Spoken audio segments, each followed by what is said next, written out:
stricter guidelines for certain counties that are experiencing significantly more transmission in those counties than perhaps in others. Those counties are Attala, Leake, Scott, Jasper, Neshoba, Newton, and Lauderdale counties.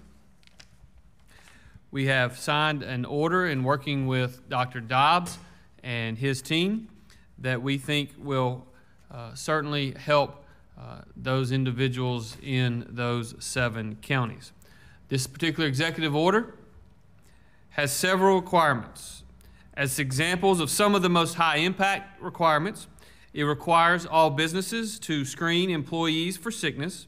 Face coverings should be worn by all employees in businesses where you are not able to socially distance by 6 feet apart from your colleagues.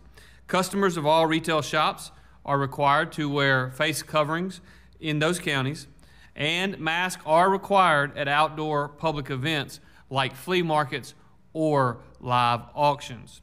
We have worked very closely with Dr. Dobbs and his team, and as we progress through the rest of this particular press conference, we will be happy to go into more detail. I really believe and I hope that these rules will have an impact, but I also hope that they will serve as a signal to people in these counties. We cannot always see and feel the consequences, but the disease is more active in your county. You need to be even more aware. You need to stay even more sharp.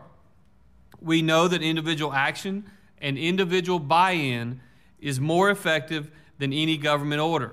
Please, if you live in those counties, be extra aware of your actions and the risk you face. We have talked about this repeatedly. We believe that the next phase of our fight against COVID-19, and make no mistake, it is a fight. The next phase is to take a surgical approach rather than a sledgehammer to this disease. What we're seeing in certain counties is very different than what we're seeing in those 7.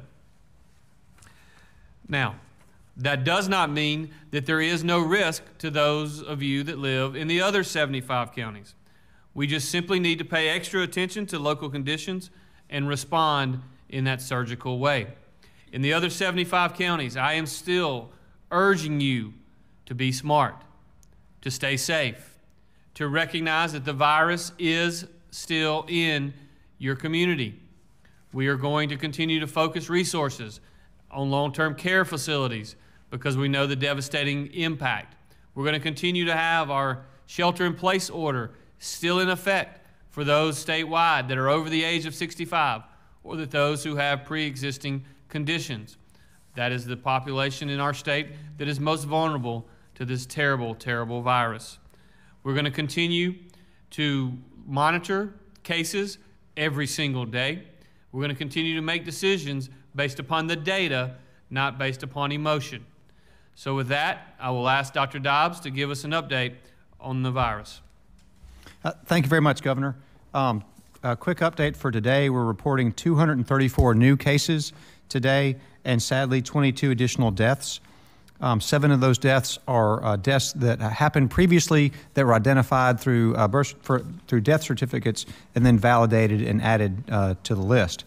If we look at where the cases are occurring, we know that they're occurring within specific high incidence counties, and those are going to be specifically in the areas that we just outlined here: Attala, Leake, Scott, Neshoba, Newton, Jasper, and Lauderdale.